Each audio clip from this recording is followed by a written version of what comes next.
Which, a day after being dealt back to Miami, the all-time leading scorer in franchise history, Dwayne Wade, is available to play tonight already for the Heat against the Bucks and in a uniform he had never worn before.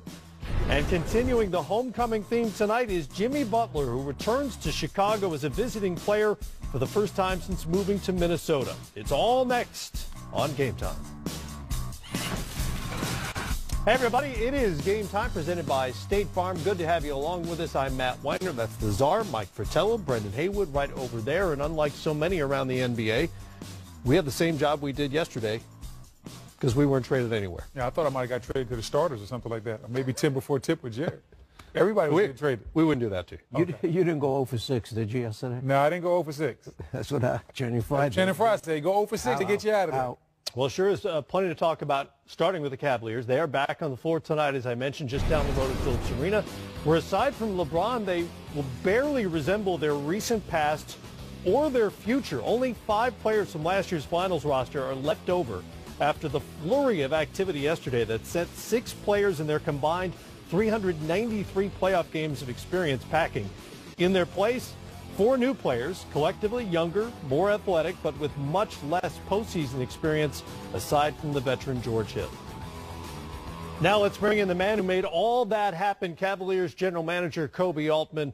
Thanks for the time, Koby. All right, first up, this was a lot. I mean, just emotionally, physically, what's the last day plus been like for you? Did you sleep last night, for instance? I actually got a couple hours of sleep last night, but we were burning it pretty hard, and I was up about 3 or 4 o'clock in the morning because most of the teams I was negotiating with were on the West Coast, so they had obviously the time difference, and I wanted to keep pushing. When did you realize you had to do something this radical to your roster? I think as the year goes along, you collect sort of intel, and you have a good pulse of your team because you're with them. I think to start the season, I think we were really excited about the group we had.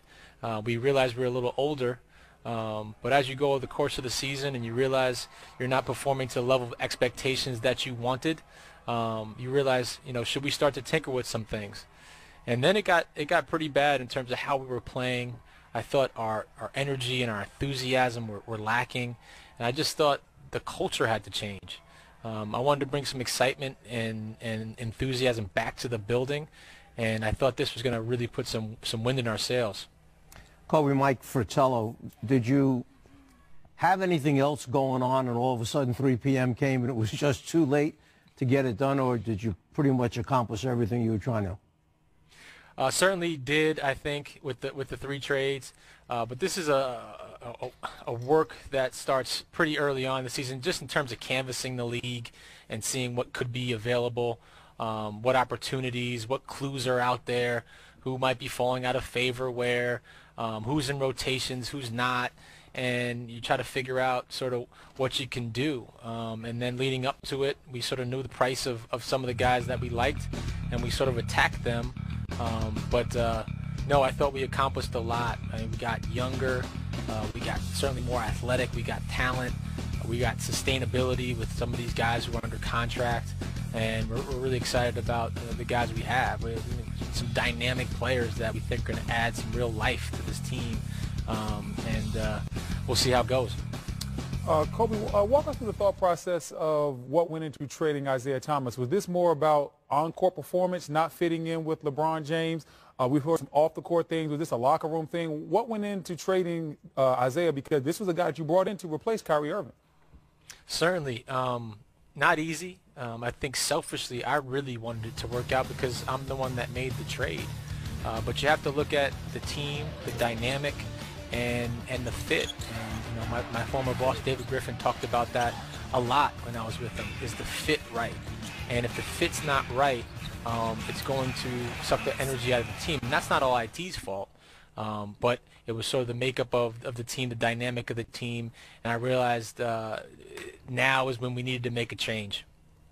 You know the perception of any team with LeBron James on its roster that he is running things, whether he's in charge or not, as in your position. What was his level of involvement in the days, maybe even weeks leading up to the trade deadline in terms of personnel, what he liked, what he didn't like, and maybe what he wanted? I think you always want to use LeBron James as a partner in some of this stuff. He's a basketball savant, but he's also a basketball junkie.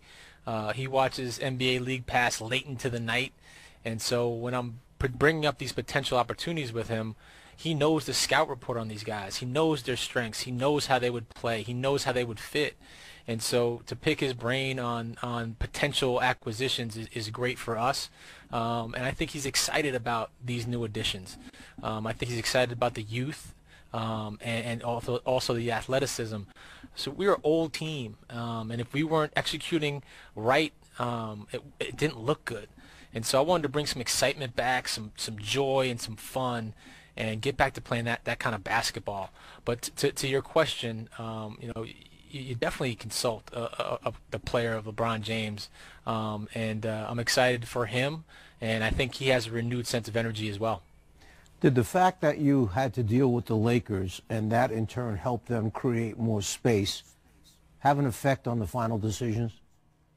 No, because there was an opportunity there. I think that they were going to create that space. If that was their goal, they were going to create that space no matter what.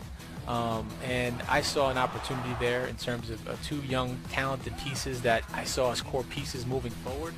And we sort of jumped on that. And I think they're going to be huge additions to us, for us.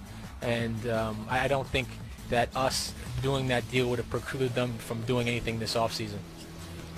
Obviously, you made these moves because you thought they strengthened your team this year, but do you also think you had to make these moves to convince LeBron James to stay in the offseason? Like, hey, we're doing what we need to do. You have these pieces, and these pieces are good enough if you want to come back.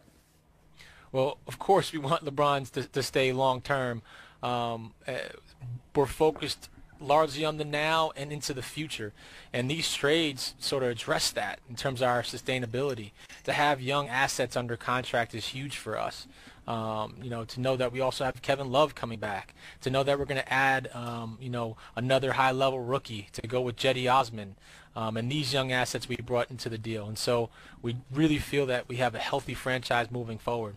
You alluded to it. You managed to keep Brooklyn's pick, now your pick, even though you moved your own first-round pick over the course of or before the deadline, I should say. How close at any point in the process or during the season have you come to moving that pick you received from Brooklyn? It was a much talked about draft asset. It was never untouchable. It was always, it had to be the right player or the right young player that we thought we can grow with, or a player, veteran player that we thought can take us over the top. And that never presented itself. It wasn't that we were never going to move it. That opportunity never presented itself. And so we're excited about this draft and excited to potentially bring in, another core piece. Kobe, if LeBron decides to come back and stay in Cleveland, will you have monies available to go after another free agent? So we're always over the cap. We've played in that game for a very long time now. We'll have our mid-level exception if we're still in the tax. But we'll always look to improve. But again, a lot of our improvement was made from this trade, will be made from the draft, will be development of our young guys, and we'll see a lot of internal growth. And I think he sees that, and I think he's excited about these new pieces. Hey, before we let you go, there was a report out today that you had an offer on the table that would have brought DeAndre Jordan to Cleveland, and that it was your side, the Cavaliers, who declined that deal. Care to comment on that? I won't talk about what happens or what doesn't happen in terms of trade negotiations. 99% of the stuff that gets reported during the trade deadline is inaccurate. So we are excited about the trades that we made, and we're moving forward. I appreciate the time. Good luck, and maybe get some sleep as well. I appreciate it, guys. Thank you. All right, Kobe Altman, the general manager of the Cleveland Cavaliers. And Kobe, for the record, did not say whether that report was part of the 99% or the 1% of reports that apparently are true leading up to the trade deadline, and we'll probably never know. It was interesting. We hit a lot of topics with Kobe. What did you make of what he had to say? Well, I felt that he was very honest with us. And some of the questions were hard ones to answer. Particularly, I thought him allowing us to know that LeBron was in and consulted on the situation, what was going on. And I agree with him 100%. When you have somebody who understands the league and has been in the league 15 years now and has such a great feel for the players, why not go and get his opinion? Doesn't mean you have to do it, but at least you're hearing his thoughts on it, how he sees it, and why not involve him? He's part of your family. I love the fact that he talked about the culture and the culture of that locker room. He thought the culture wasn't good. And they lost a lot of players that didn't play a lot of minutes last year, but were culture guys. James Jones, Richard Jefferson. Over the years, they lost guys like Mike Miller, Kendrick Perkins. Those guys help set the culture, and those young guys grow because they can gravitate towards good vets. This locker room didn't have those type of vets. The culture was a little shaky, and Kobe Altman, congratulations to him for realizing that and acting on it right before the trade deadline. It was interesting that Channing Frye was one of those guys because he was considered one of the positive culture guys in that locker room. In terms of what they are now, one concern you heard immediately after the trade is, okay, who's their second scorer? Who's the guy who can create his own shot and make things happen, either when LeBron's not on the floor or when LeBron simply doesn't have the ball in his hands? Well, I think when LeBron doesn't have the ball in his hands, they have several guys that can go out there and get their own shot. Guys like Rodney Hood, he's averaging 17 right now. Kevin Love's going to come back and offer them something, as well as Jordan Clarkson. He's the guy that you can come in and ask for instant offense. But the biggest thing is I think LeBron James is going to have to probably be a lot more of the LeBron James we saw against Minnesota, doing a little bit of everything, having maximum effort on both ends of the court, almost similar to like a Russell Westbrook. Like Russell Westbrook always brings that energy and plays at that up-tempo type of pace all the time. I think we've got to see LeBron really pick it up and step it up, and he's capable of that. There are plenty of guys who can score and who have had big scoring nights in the league. There really isn't a guy on the roster right now. You look at it, certainly not in the Kyrie vein or at his best the Isaiah Thomas vein, who you can just say, okay, go make something happen. Well, let's look at what this team has been all about for the last 3 years that they went to the NBA Finals. They have to make three-point shots. Right. That's how they've played the game. That's how they were structured. You lost one of those guys in Channing Frye. But Hill is shooting 45%. Yes, leading the league. From the three-point line right now, which isn't bad. Love obviously will stretch him. JR seems like he's almost back into the rhythm where he can give him that three ball every now and then. LeBron, when he was playing out of his mind to start the season, when they went on that 18 out of 19 game winning segment, LeBron's numbers, everybody was saying, were incredible. They were career highs in 3 or 4 different categories. But when he slumped, the team slumped. Right. So maybe it just shows us how much he was carrying that team. And then when he couldn't do it in the month of January, the team failed as a result. And everybody else was playing bad. And Isaiah came back, and he wasn't what they thought he was going to be. Maybe he wasn't ready for that. You've got some guys here, like we just talked about. Clarkson can get you 20, 25 on a given night. Hood can get you 25 on a given night. Energy from Nance. This is a nice job by Kobe. Nance is key. I love Nance. I love the pickup. Nance is the guy that we're not talking about enough. We're talking about Rodney Hood and we're talking about Clarkson.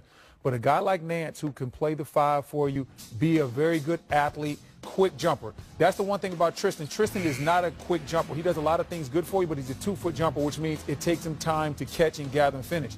Nance can finish quick. You see that dunk right there? He can almost have a Clint Capella type effect for this team. The fact that when he sets a screen and rolls to the basket, the weak side knows they have to come early or else he's going to sit on the rim and be dunking the basketball. He can activate the weak side for guys like Rodney Hood, Kevin Love. I think Nance is very important. And also, if the Cavs do get out of the Eastern Conference, a guy like Nance gives them another big that they can use to switch the screen and rolls because he can stay with some of those guards and some of those quick guys on the perimeter. He has good feet. They're a lot younger. They're a lot more athletic. Does this mean the Cavaliers will finally start playing as fast as Tyronn Lue has said he wants them to play, but hasn't been the case since he arrived? I think we have to give this team time, and we have to see, hey, are they going to play fast? What the tempo is going to be? No one is quite sure yet because we don't even know who's going to start. Are they going to start George Hill? They're going to start Clarkson? We don't know yet. We have to give them time. But now, finally, Tyronn Lue has the athletes to get up and down that basketball court. The team he had before, they were an older team. D. Wade was older. IT was coming off a hip injury. You had Channing Frye. That team wasn't a team that could really play at a fast pace. This team, you got some athletes, Nance, Hood, Clarkson. Man, you got some guys that can go do it. And think about this. If a number of those new acquisitions wind up on the second unit, he might play 2 different styles of play. He might play one way with the first group and play a little bit differently with that second group, the younger, more athletic group. We'll have to wait and see. By the way, none of the new acquisitions is available tonight. A couple of them, Hood and Hill, are waiting Iman Shumpert to take his physical in Sacramento. The others are around, but just not in uniform. Man, how many guys do they have suited up tonight, Matt? 6, 7? No. Hey, man, I might want to get over there to Phillips Arena. I might be able to get some burn tonight. You have to suit up, what is it? You have to suit up 8 or 9. 8. Yeah, I think it's 8. It was 8. This is Joel Embiid. Sixers lead it by 12 over the Pelicans. Trust the process.